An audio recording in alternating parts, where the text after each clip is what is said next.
Okay, we'll go ahead and get this meeting called to order right at 9 a.m. Roll call vote. I am here. Miss Allen, Here. Miss Naylor, Present. Mr. Palin, and Miss White is absent. So looking through the minutes, is there any changes or corrections that you see from last month's meeting or minutes? They will stand as read. Looking around, visitors, the only people here are Greg and Mr. Wilson, who are not on the agenda. Do you guys have anything? Okay. Mr. Nicholson? Nope. And we'll get to the ARPA committee here shortly. So review of claims, we'll work our way down through that, starting with county clerk. The county clerk. Nancy.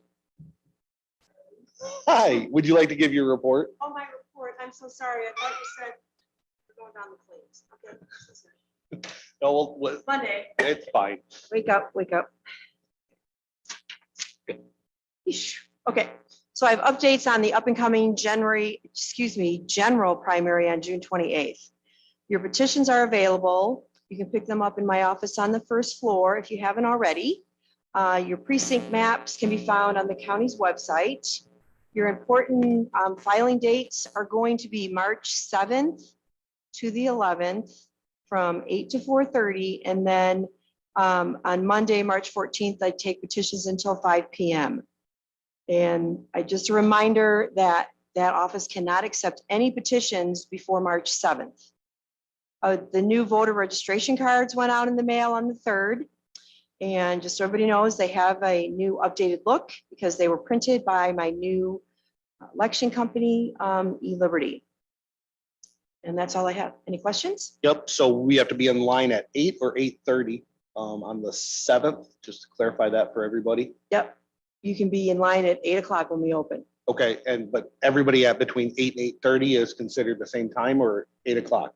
Well, like you said, if you have multiple people there at the same time that want to file, then you'll be put in a lottery. Okay. The next on March 15th at 8:30, I think is the, Lottery date. thank you. So, yep. One quick question on your claims. Large one was Illinois Department of Revenue, revenue stamps for 23,000. You can just elaborate on that one a little bit. So it's not anything you've seen before because it's done ACH, but it's done every month. And so what that is those are revenue stamps that we take from all of the recordings in my office for a month. Okay, then you have an amount that goes to the county and the amount that needs to be paid to the state. So that fluctuates every month depending on how many pieces of recording that I took in the office. But yeah, you'll be seeing that now. And like I said, hopefully it's, that amount or higher, because then that means that we've taken in that much money. Also, not that same amount of money, but that's money that comes into the county. Okay. Any additional questions? Just had a quick question for Nancy. I never noticed, Nancy, but I had a couple people say that the new voter cards were very difficult to read. Is there going to be a change next year? Yeah, they're hard. It's hard to read what jurisdictions you can vote in. You look at it, it blends into the pattern that's on the card. Tells you where to vote. That's nice and easy to read because that's below that. But if you look at that pattern on the voter card, it's, I don't know why it's there, but There's squiggly lines, yes. I mean, and Squiggly it's done lines, yeah. purposely. but they're in there. I have 5 or 6 different jurisdictions I can vote in. And at first glance, it's very difficult to read. Okay, And I've had some older people ask right? me And what do you mean by jurisdictions that you can vote in? Well, So like basically, Franklin your Grove, money that you're paying goes to those. But yes, yes. And they're going to look different for some people because the I precincts understand. changed. No, I understand that Yep. perfectly. I know that. Uh-huh. I'm simply saying that I can vote in the Franklin or the EFC school district. Okay, it's on that card, if I recall correctly. I didn't bring it with me. But some of the older people are saying it's very difficult to adjust their eyes to look at that quickly, tell what jurisdictions they can vote. Okay, I mean, I'll make a note of that, but like you said, that was It's done. It is done. right, the voter registration cards. And like I said, sometimes they do that. I mean, I'm just gonna leave it there.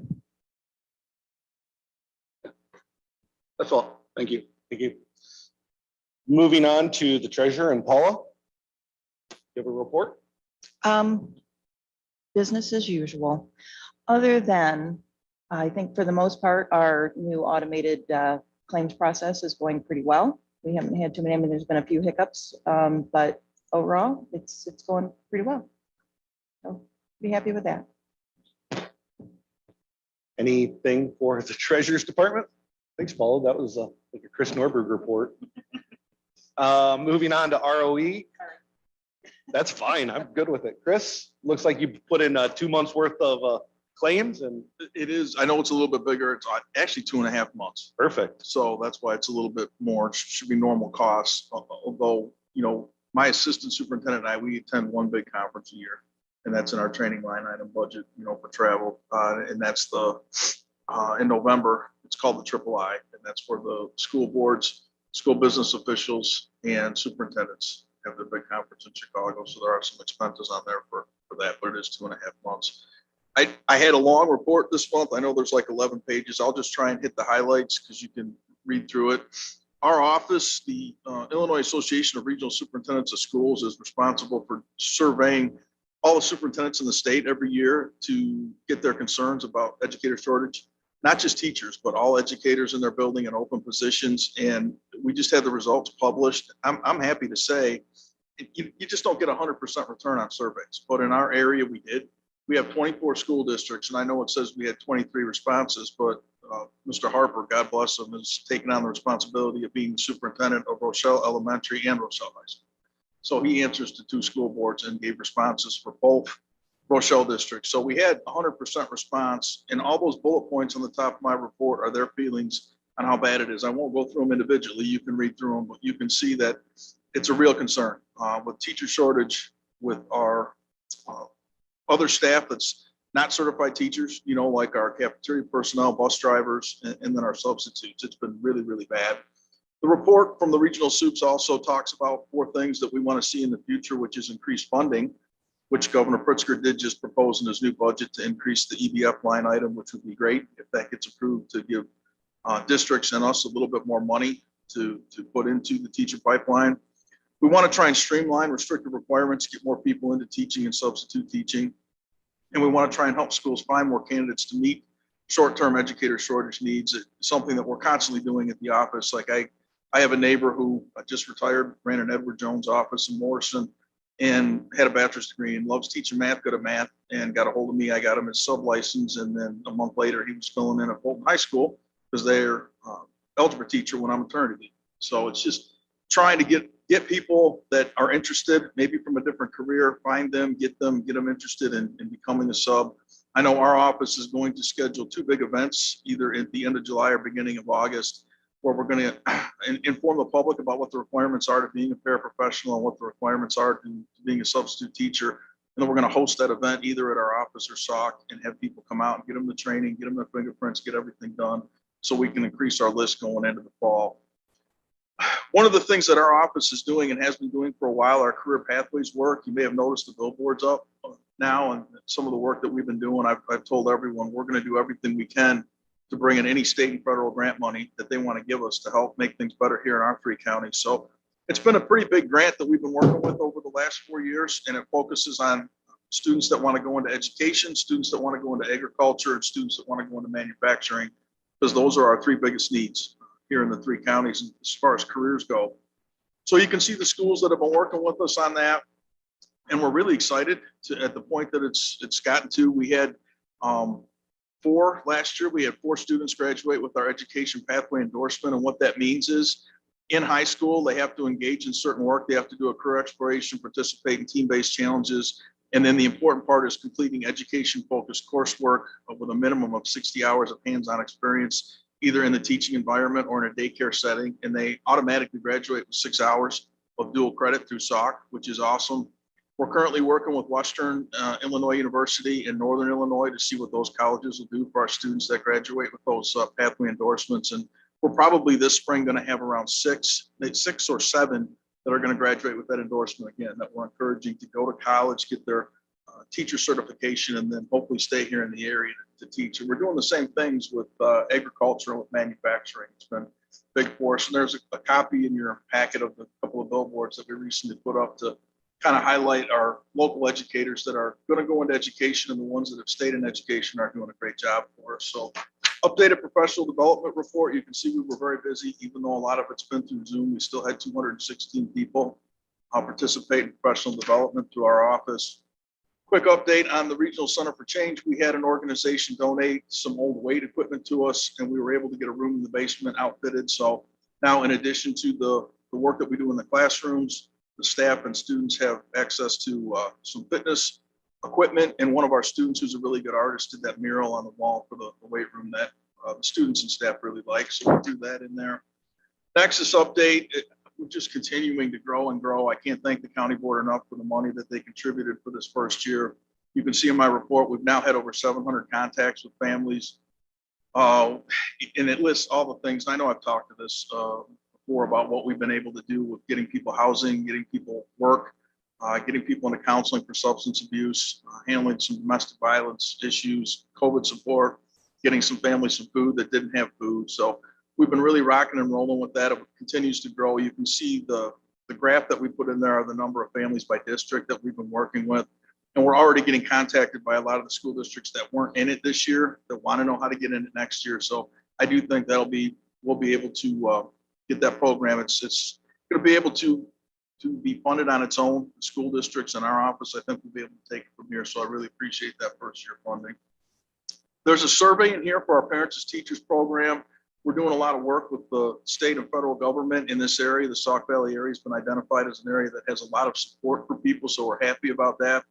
One of the things that we learned through the census is that we're really worried. We think there's about 6,000 young people birthed to age 5 in the Sauk Valley area that aren't getting access to services or maybe could use some services. So that survey's in there. If you know anyone that has a child, a newborn to age 5, please encourage them to fill that survey out. We're trying to get a handle on how many we have in the area and any deficiencies or services they need that we can help provide for their families is important to us. And then another update from our education outreach program. We had another great month. Had 3 more graduates that are now employed in different careers in the area. And we've had 7 new students enroll that we're going to be working on getting their high school equivalency and hopefully hooking them up with a career. So any questions on the report at all? Nope. Thank you, Chris. Moving on to Jen in the assessor's office. Good morning. So we have completed our 2021 appeal season. We wrapped up the board of review hearings and mailed out our final change notices. We mailed those out January 14th. We had a total of 54 appeals. Out of those, we only had 8 people schedule actual hearings. So I feel like it was a really good appeal season. 54 actually isn't a bad number for us overall for appeals, and only 8 people for hearings is really good. So we thought that was a good season. So next we'll be moving on to rolling our taxing software to the 2022 year and starting into the 2022 payable 2023 season. We'll be mailing out our homestead exemptions. We mail out the blank forms to everyone that has applied previous year. So we'll be getting those forms ready, printed and envelopes ready and mailed out soon for that. And we'll be reviewing for our next quadrennial townships, Ashton, Bradford, Amboy, Lee Center, Mesa, Blatt, including Woodhaven. So we put away 1 year and we jump right into the next year. So that's where we're at there. We have an annual assessors meeting scheduled. We required statutorily to have that each year. So we have that scheduled coming up for February 25th for the township assessors. And I've invited our field people that are doing our field work to attend that also, to talk about our legislation changes, our standards of practice, and distribute our task list for the current assessment year coming up. So that's when they'll get their list to tackle for the year to get to us. A staffing update in the clerical office, our part-time employee has resigned. That's leaving our office severely understaffed at this time. We already we're down 2 full-time people, and now we've lost a part-time person. So we have listed a full-time clerical position with the AIM track website, and I'm really liking that website. It pushes out to Indeed and other places, and then it pulls in all the applications into one place. We had 74 applicants. We posted the position for 1 week, and closing of that was just this Friday. 74 applicants total, and we're going to hopefully begin starting interviewing in the next week. Kind of up in the air on if we will hire 2 full-time employees from that application pool or just 1. It's time consuming to go through all the interview process. But if we have 2 good applicants, it might be worth it. It's time consuming to train also. So kind of weighing the options of if we'll do this all at once or if we'll hire 1 and go through this again in a month or 2 to get a second person.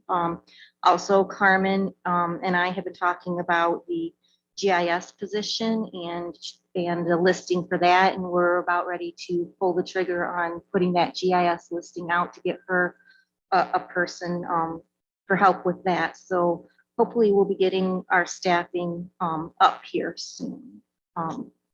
Carmen was going to join us this morning. She wasn't able to, so I do have a little bit of a report for her. Do you have any questions on the administration side, I guess, before I move into the GIS update?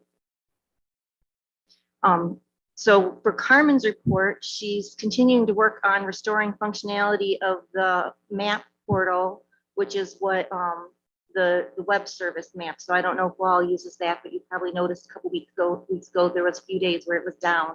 Something broke with that, and it was a major malfunction that took a lot for her to get that back up and running.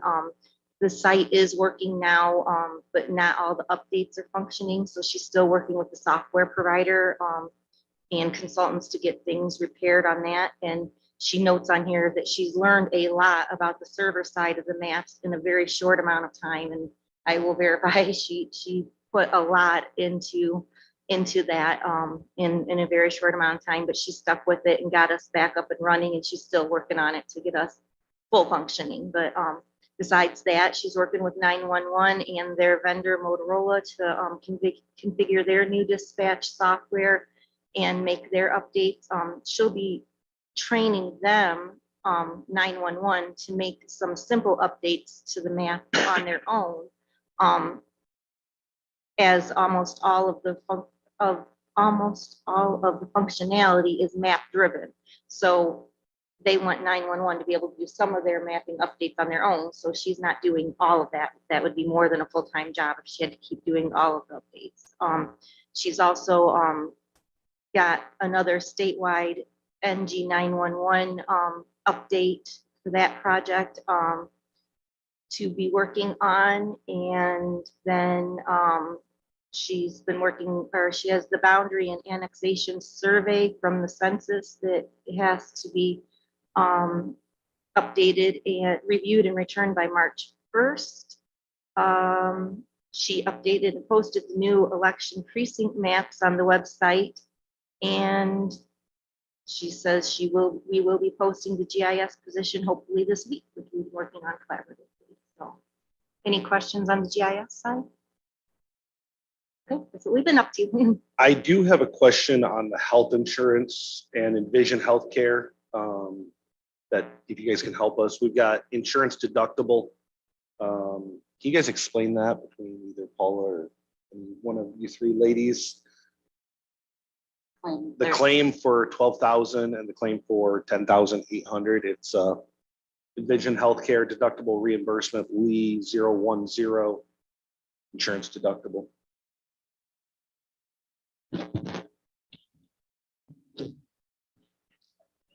I probably need to look at what you're looking, are you looking at something online right now? It's on the claims. It's Oh, in it's on- vision. It's in vision. So we,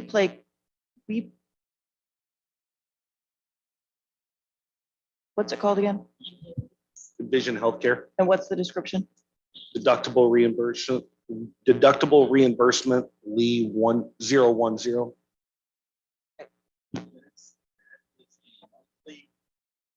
Deduction that we pay as part of the health insurance. It was always paid ACH, so it wasn't worth any. We never saw it.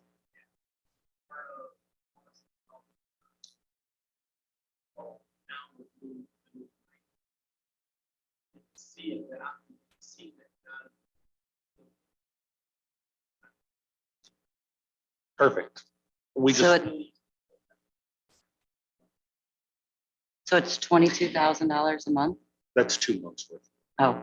Right, okay. and so you're gonna see Not that. the it'll be FSA, different. because we have several of them that we pay. One's for FSA and, okay, Yeah, there's FSA in here too for 1,500. There's another Okay. one in here for FSA for 11. It's just something we hadn't seen before, so I wanted to ask. It's again, the reason for, So again, like you said, it'll be different every month. yep, perfect. Answer it. Kind of. Moving on to COVID. We had a spike in January with 23 employees for 114 days off. I'm going to skip over the county board compensation and discuss that with the zoning board at the same time. So we'll move on to Sarah and the ARPA final ruling changes. And Sarah, the floor is yours. Good morning. Thanks for having me. I'll keep this brief. I covered most of this at the ARPA meeting last week, but you'll see me at the rest of the committee meetings this week. Both myself, Paul, Patty, as ARPA staff, just kind of updating everybody on where things are at with ARPA. There is a special resource folder in your onboard software there. There's an ARPA folder, which contains all of the documents that I'll be talking about. But if for some reason you don't have access to it, I do have a paper document that has the updates and changes. So there are several changes in a variety of different categories, which I'll let you review on the document, all of those categories. But I think the biggest one I'm here to discuss today is in the revenue loss section. So initially in the interim final rule, Treasury allowed us to recoup whatever revenue loss we had. They gave us a set formula to calculate that year by year. We calculated that for 2020. We had no revenue loss, so we couldn't take any ARPA funds as revenue loss. If we are able to take revenue loss funds, we can use those for general government services, which broadens our ability to use that for a variety of different things. With the final rule, now Treasury will allow us to take up to $10 million as revenue loss, whether we had revenue loss or not. That does not increase our award. Our award is 6.6 million, so that would be the maximum amount we would be able to take as revenue loss and use for general government services. That gives us a lot of flexibility to use those funds, not necessarily by the ARPA guidelines. With this change, we have spent, we're right around $1 million. So we would have about 5.6 million left that we could use for government services. We're still waiting on some clarification from Treasury on a few things. We need to have confirmation that whatever remains, can we use that as revenue loss? We believe, and that seems to be what a lot of others believe, but we haven't received anything official from Treasury yet that states that. So we'd like to wait for that before we make that decision. We have some clarifications on the reporting. Looks like the reporting for Patty and I will be more of a detailed narrative instead of filling out pages and pages and pages of different category information as if we used it by the other ARPA rules. And we also need some clarification from Treasury as far as how we allocate this over the period of performance.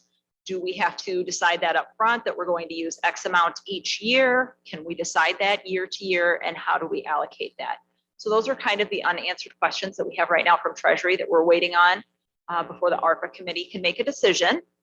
I think that pretty much summarizes it all. Does anybody have any questions? We met as the ARPA committee here last week, and there's a lot of moving parts to this.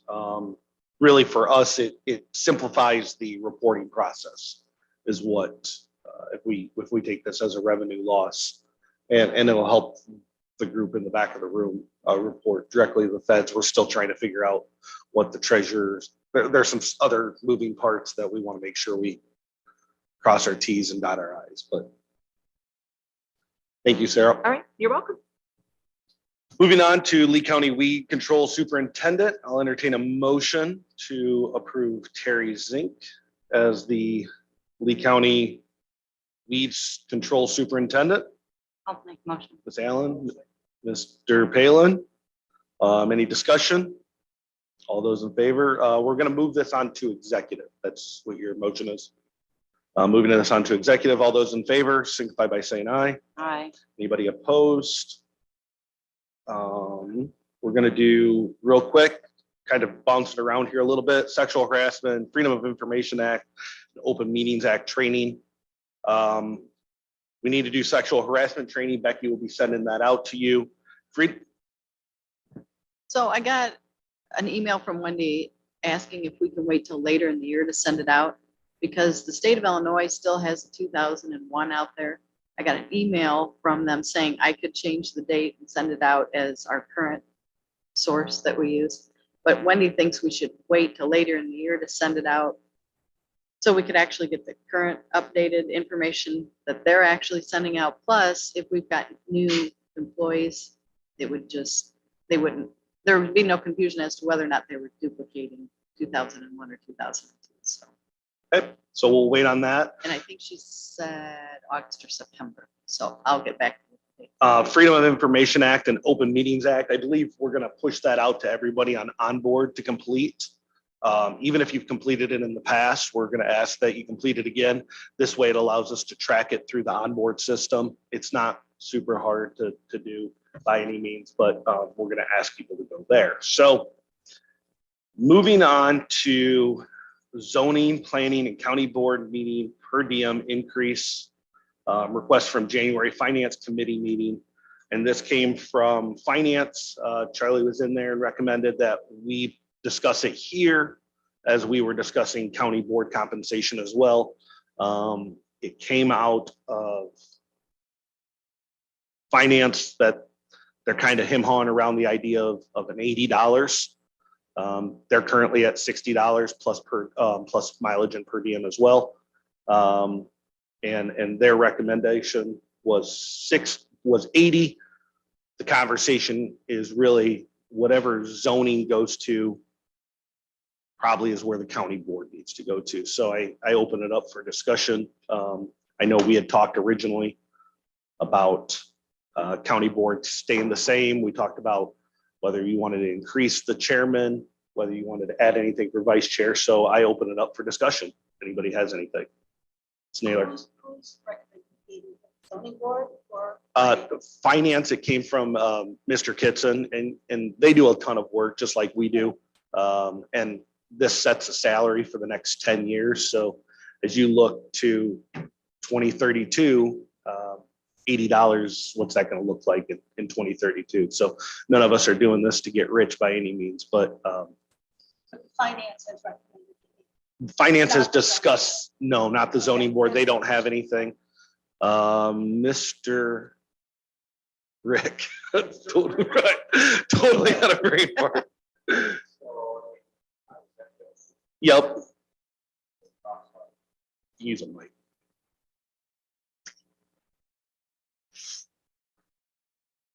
So we were at that meeting and didn't really talk about it in any great length or detail. I guess from where I stand, I have no problem keeping the board meetings at $60. They're relatively short. I guess from my perspective, I'd like to see us raise the actual committee meetings because there's a lot more time consumed in those. If that's something that you guys would consider. And I said as much as $100 just to try to get some people that will actually spend some time doing the homework and being compensated for the work that they do. So that's kind of my viewpoint. Again, we didn't really discuss it that much at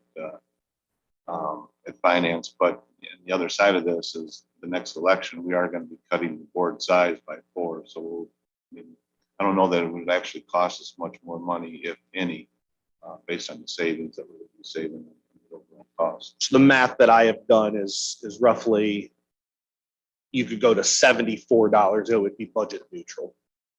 That's if we keep committees the same as where they're at with the reduction in county boards. So Mr. Wilson, as a board member, do you have any comments as to compensation and where it should stand, or John?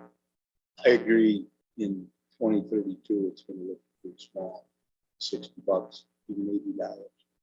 And none of us are in it for the money, but at least when you pull out of the parking lot, you know, you at least broke even.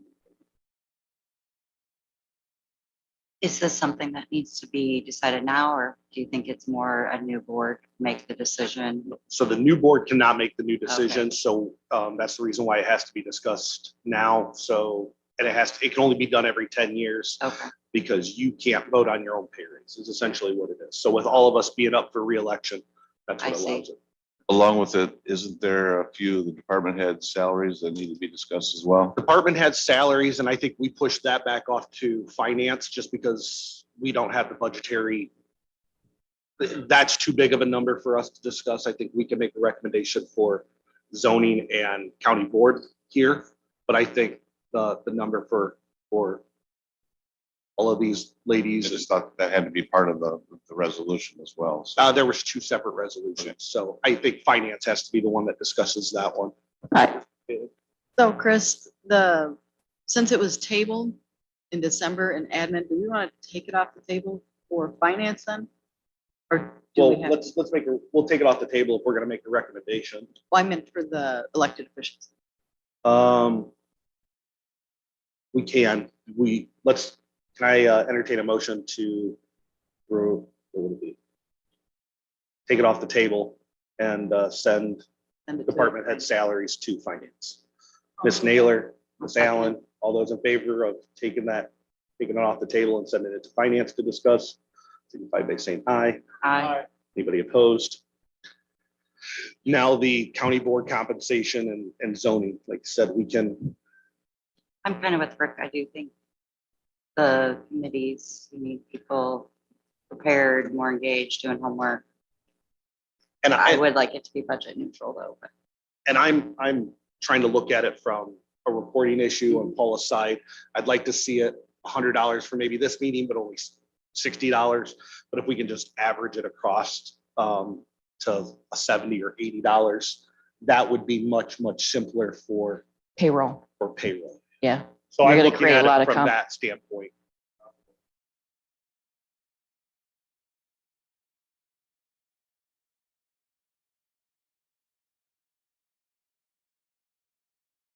There. And the zoning board, like they've got our meetings that last 3 hours. So They put in a lot. So, and I'm still a firm believer that the chairman currently makes $6,000 and Mr. Olson won't be in here for this conversation because he'll say no, but I know how much time the chairman's up here and I know how much the vice chairman's up here. I know all the other counties currently pay the chairman, like Ogle County is $15,000 with an administrator. Rick? and didn't we just pass an ordinance, if I'm not mistaken, where the cost of the zoning board was going to be covered by the applicant? Or is that, am I I'll have to research that. I know we talked about it. I thought we had talked about. You're saying raising the fees for the applicant to cover the, My understanding that we were going to pass along any costs to the county, to the applicant, and that would, be hand in hand here with any increase that we paid the zoning board members. that would make sense. that would make a lot of That sense. would make a lot of sense.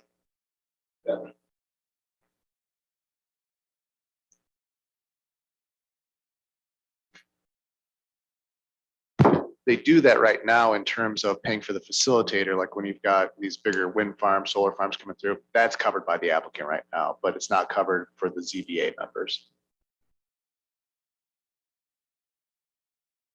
So if somebody's, go ahead.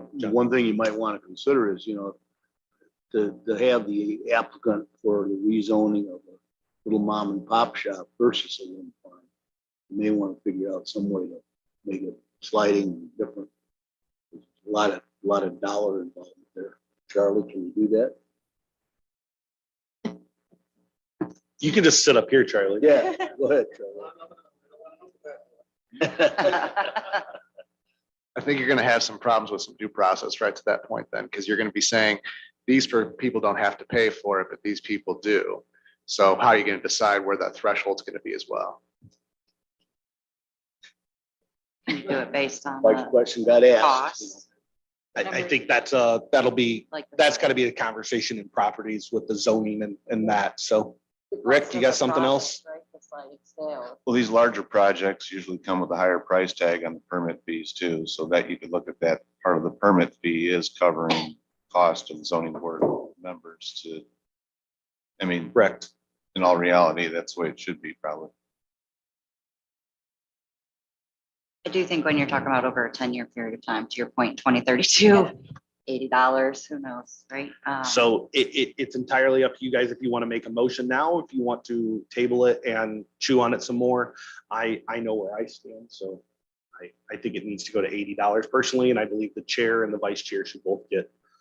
I think it should go up. I It's a lot of work. I petitioned, I think, so Ogle County is a perfect example. Their vice chair or their chairman makes 15 without per diem. Their vice chair makes 5,000 without per diem. I love the idea of per diems. That way they're still showing up and being part of the meetings. They have a two-tier structure, excuse me. They have a two-tier structure that if they do hire an administrator, Yes, that correct. fee does drop off. Yep, And we it's have an administrator. 25 if they don't have. So I think everybody got that information. So even if we took it up to like 78 or $8,000, something that's $650, $700 a month for the chair and $100 for the vice chair. That's what I would have in mind, and $800 or $80 for county board members, but and ZBA. But I leave you guys for discussion if you want any more. Or if we want to table it. This would be a recommendation back to finance or It'd be a recommendation back to finance. Yep. So 80, I would say 8,500 for the chairman, 1,200 for the vice chair, and $80 for each meeting, each meeting per diem, plus per diem plus per diem or plus mileage, or mileage. What'd you say for the vice chair? 1,200. Somebody want to put that in a motion? I'll put Miss all- Allen? I forgot. I'll second. Mr. Palin? You guys have any further discussion?